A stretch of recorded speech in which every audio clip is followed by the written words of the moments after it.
Percayakah kalian jika di dunia ini ada orang yang hidupnya selalu sendirian? Karena terlalu kesepian, pria ini akhirnya memutuskan untuk mengakhiri hidupnya sendiri. Ia pun sudah bersiap dengan sebuah kursi. Dengan begitu yakinnya, pria ini ingin menggantungkan diri di sebuah tiang kontrakannya. Tali tambang besar itu sudah diikatkan di leher. Ia pun mengucapkan selamat tinggal kepada dunia, lalu menendang kursi itu dengan sekuat tenaga hingga tubuhnya pun tergantung. Namun ketika nafasnya sudah di ujung tanduk, tiba-tiba saja tubuh pria ini terjatuh sendiri. Mustahil tali tambang yang besar itu bisa terputus menahan berat beban tubuhnya. Tak mau menyerah, pria ini pun mencoba lagi melakukan bunuh diri dengan meminum racun serangga. Lagi-lagi pria ini mengucapkan selamat tinggal kepada dunia dan berharap rencana bunuh diri kali ini berhasil. Pria ini langsung menenggak segelas minuman itu, namun tubuhnya tidak menerima. Cairan yang diminum akhirnya dimuntahkan kembali. Pria ini semakin depresi. Mengapa begitu sulit? Hanya ingin mengakhiri hidup saja. Tapi pria ini tak menyerah. Kali ini ia merencanakan sesuatu lagi. Ia sudah menyiapkan dompetnya di pinggir kolam renang. Kemudian ia meminum obat tidur dengan dosis yang sangat tinggi. Ia berharap jika kelak ia meninggal, akan ada orang yang mengenali siapa dirinya. Tak tanggung-tanggung, pria ini kemudian menceburkan dirinya ke dalam kolam itu. Ia pikir kali ini rencananya pasti berhasil. Pria ini begitu yakin bahwa dirinya sudah meninggal dunia. Dan saat ia membuka mata, pria ini bahagia karena ia merasa dirinya telah meninggal dan berada di alam berbeda. Tapi ketika melihat sebuah lampu, pria ini pun bingung bagaimana mungkin di akhirat ada lampu. Ia pun kemudian terbangun dari tempat tidurnya dan ternyata ia berada di sebuah rumah sakit. Wah, gagal lagi matinya. Lalu tak lama kemudian muncullah seorang pria di sampingnya. Pria itu menghembuskan asap yang mengganggu pernafasannya. Ia pun sempat memarahi pria itu, tapi pria itu malah meledeknya. Tak lama kemudian, seorang suster cantik memberikan dompet milik pria itu yang ia temukan di pinggir kolam. Ternyata suster cantik inilah yang sudah menyelamatkan nyawanya. Suatu ketika, pria ini menghadap seorang dokter. Ia mengatakan ditemani oleh seorang bapak-bapak. Namun dokter tak melihat siapapun di samping pria itu. Dokter menganggap pria itu terlalu berhalusinasi. Mungkin saja efek karena terlalu lama sendirian. Padahal bagi pria itu jelas-jelas ada seorang bapak-bapak tua di sampingnya. Dokter pun menanggapinya dengan tertawa sambil meledek. Tak lama kemudian pria ini mendengar suara wanita menangis yang arahnya dari lemari milik dokter itu. Dan ketika pria itu membuka lemari, ada seorang perempuan yang sedang bersembunyi. Pria itu pun mengira dokter memiliki simpanan. Tapi lagi-lagi dokter itu hanya tersenyum saja. Di ruangan rumah sakit, ada seorang kakek botak yang diam-diam mengerjai suster cantik ini. Ia pun berkali-kali menjatuhkan gelas hingga membuat suster itu tampak kesal.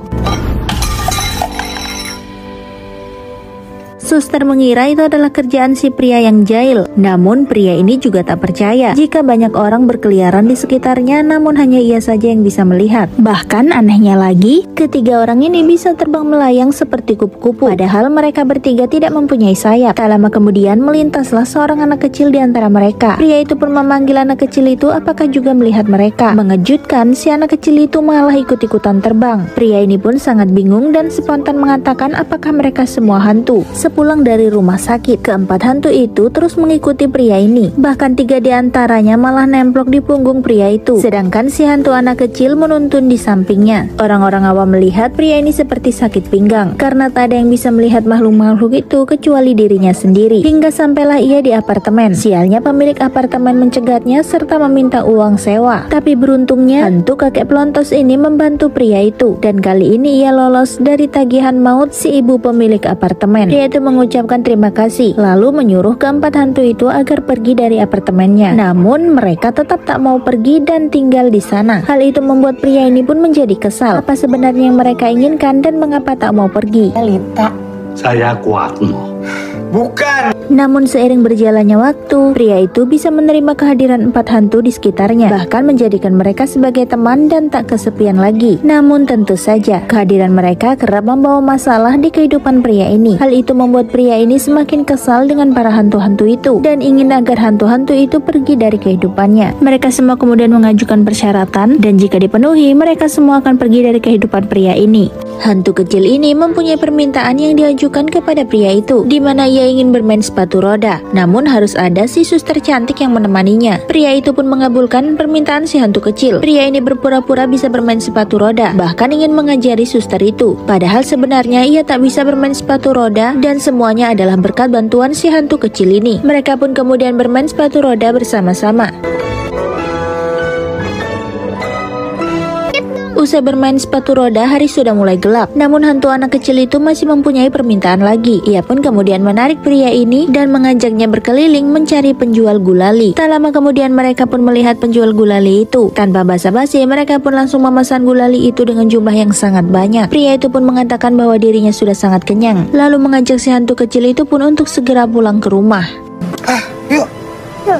Sesampainya di apartemen, keempat hantu ini malah menjadi saksi ketika pria ini berusaha mendekati suster cantik yang tinggal berdekatan dengan apartemennya. Suatu ketika mereka pun sedang jalan-jalan, lalu tanpa sengaja hantu kakek pelontos ini melihat sesuatu. Ternyata ia mengenali sosok pria yang ada di dalam sebuah surat kabar. Disinilah hantu kakek botak kemudian mengutarakan keinginannya. Ia mengajak pemuda ini untuk pergi ke sebuah tempat. Lalu di tempat itulah mereka bertemu dengan seorang kakek tua. Namun kakek tua itu malah marah-marah dengan kelakuan pria ini, di mana pria itu diam-diam mengambil sebuah radio tua. Namun setelah ditanya, ternyata radio itu adalah radio yang baru saja ia beli dan bukan merupakan radio tua milik seorang kakek yang sedang mencarinya. Ia pun mengatakan bahwa radio itu sudah dijual kepada seorang pengoleksi barang antik. Tanpa mau buang-buang waktu, pria ini harus menuruti keinginan si hantu patua untuk menemukan radio itu. Mereka pun akhirnya sampai di sebuah rumah tua yang sangat tak masuk akal, karena di dalam rumah itu ada banyak sekali benda-benda mistis yang sangat mengerikan. Tak lama kemudian hantu patua menunjuk ke suatu arah. Ternyata itulah radio yang dimaksud. Tapi tak lama kemudian seorang kakek tua rambut panjang muncul dan memberitahu pria itu bahwa radio ini adalah radio gaib, di mana pada saat tengah malam tiba, radio itu menyala sendiri dan menyanyikan lagu-lagu lama. Hantu patua itu pun langsung menyuruh pria itu untuk membawa kabur radionya. Namun seketika pria rambut panjang ini pun marah. Hantu patua tak mau kehabisan waktu. Ia lalu memberi serangan kepada si patua rambut panjang ini. Akhirnya mereka pun bisa membawa pergi radio itu dan berjoget bersama menikmati alunan musik. Dua permintaan hantu telah dipenuhi. Kini giliran hantu si sopir angkot yang mengajukan permintaan kepada pria itu, di mana permintaan pria ini lebih tak masuk akal lagi. Ia mengajak pemuda itu untuk menemukan mobil angkot yang selama ini ia pakai untuk bekerja. Mereka pun harus berkeliling mencari penjual angkot karena hantu itu menginginkan angkotnya yang dahulu ia pakai saat bekerja. Namun usaha mereka berkeliling pun tak sia-sia. Angkot kesayangan hantu itu akhirnya ditemukan. Mereka pun terlihat sangat bahagia lalu membeli angkot itu dan membawanya pulang. Namun si hantu itu mengatakan ia tak ingin pulang dan ingin berjalan-jalan keliling kota sambil bercerita tentang pengalamannya ketika masih hidup, bagaimana kerasnya ia menjalani hari-hari di jalan sebagai seorang pria yang bekerja sebagai supir angkot. Singkat cerita, pagi pun tiba. Hantu itu membangunkan pria ini yang ternyata mereka sudah berada di pinggir pantai. Hantu supir angkot ini masih mempunyai satu permintaan, di mana ia ingin berenang bersama dengan pria itu ke tengah pantai. Meskipun pria itu menolak karena ia tak bisa berenang, namun akhirnya mereka berdua berenang. Sementara itu ketiga hantu lainnya menunggu di angkot. Mereka berdua berenang dengan penuh sukacita. Usai berenang, mereka pun berfoto bersama. Namun meski begitu, hasil dari foto, pria itu sendirian karena para hantu itu tak kelihatan. Melihat itu, pria ini pun kembali bersedih. Ia pun kemudian menanyakan kepada si hantu wanita, permintaan apakah yang diinginkan oleh hantu wanita ini agar ia pergi dari kehidupan pria itu. Lagi-lagi pemuda ini dibikin pusing oleh permintaan para hantu itu. Hantu wanita ini memiliki permintaan yang sangat unik, di mana ia ingin berbelanja di pasar, mengajak pria itu dengan menaiki gerobak pasar.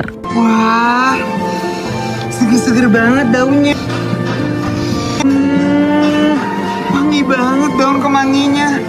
Mereka berdua pun kemudian berbelanja sesuai dengan apa yang sudah dicatat. Lalu sepulang dari belanja, mereka berdua memasak menu andalan milik wanita ini, di mana ia memasak risol, namun dengan isi oncom bercampur kemangi, bukan wortel atau kentang. Setelah selesai memasak, kebetulan sekali suster itu mendatangi rumah pria ini. Melihat menu makanan yang sudah siap, pria ini mengajak wanita itu untuk makan malam bersama.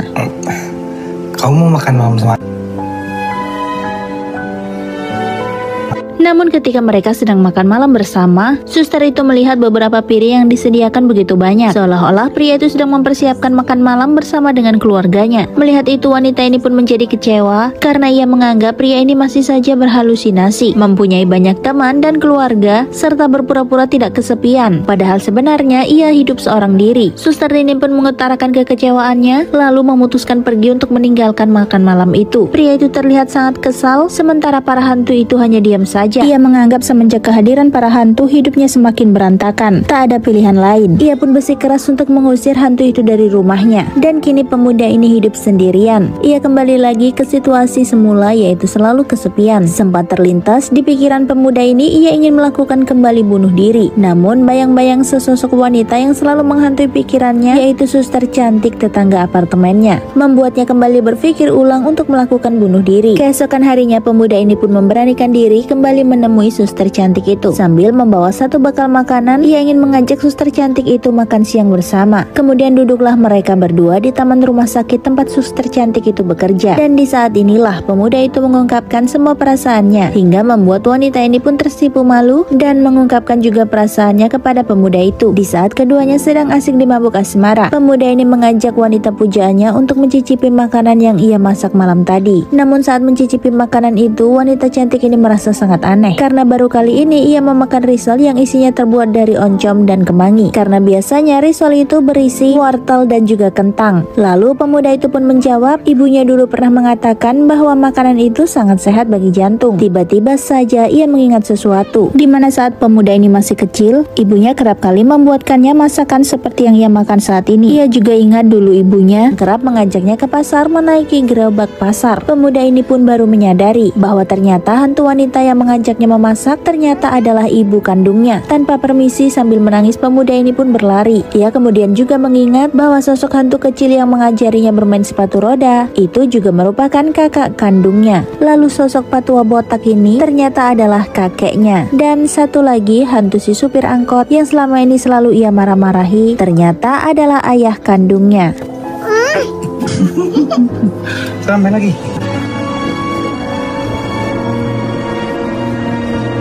Pada saat itu keluarganya hendak pergi berlibur. Mereka sedang mempersiapkan segala sesuatunya untuk jalan-jalan ke sebuah pantai. Kemanapun mereka akan pergi, si kakek botak ini tak pernah lupa membawa radio kesayangannya. Mereka sekeluarga kemudian pergi jalan-jalan menaiki angkot dengan hati yang riang dan gembira. Namun siapa sangka di tengah perjalanan kecelakaan terjadi. Mobil angkot mereka ditabrak oleh sebuah truk. Satu keluarga ini kemudian mengalami kecelakaan hebat dan hanya pemuda itu saja yang berhasil selamat. Lalu setelah seseorang melaporkan adanya kecelakaan itu, polisi ini mengevakuasi seorang anak kecil yang mengalami kecelakaan dalam satu keluarga, di mana ayah dan ibunya meninggal, begitu juga dengan kakaknya, serta kakeknya yang sudah tua juga meninggal dunia. Tentu saja hal itu menjadi trauma tersendiri bagi anak kecil ini. Anak kecil itu kini sudah tumbuh menjadi seorang pemuda, namun ia baru menyadari siapakah para hantu itu setelah ia mengusir mereka semua. Kini pemuda itu pun pulang ke apartemennya, lalu mencari keberadaan para hantu-hantu itu yang ternyata sudah pergi. Ia pun menangis bersedih karena tak bisa lagi bertemu dengan mereka. Tapi tak lama kemudian, suara sepatu roda mengelilingi tubuhnya. Si hantu kecil itu kembali muncul, gitu juga dengan hantu kakeknya, sang ayah yang sangat ia rindukan, serta ibunya yang selalu mengawasinya dimanapun ia berada. Ternyata selama ini keempat hantu itulah yang selalu menggagalkan rencana pemuda ini untuk melakukan bunuh diri. Para hantu itu memotong tali yang dipakai pemuda itu untuk menggantung tubuhnya. Lalu saat pemuda ini mencoba untuk meminum racun serangga, para hantu itu juga ikut meminumnya sehingga menimbulkan reaksi yang membuat pemuda ini memuntahkan kembali racun itu. Lalu ketika pemuda itu menceburkan diri ke kolam, si hantu anak kecil ini melihat suster melintas dan menggodanya. Hingga akhirnya suster ini melihat pemuda itu mengapung di kolam renang. Suster cantik ini langsung menolongnya dan membawanya ke rumah sakit. Kini akhirnya mereka pun bisa bersama kembali meskipun berbeda alam. Mereka kemudian mengabadikan momen kebersamaan itu dengan menggunakan sebuah kamera. Namun meski berkali-kali dicoba, foto pemuda itu tetap saja terlihat sendirian dan film pun selesai. See you next video, bye bye.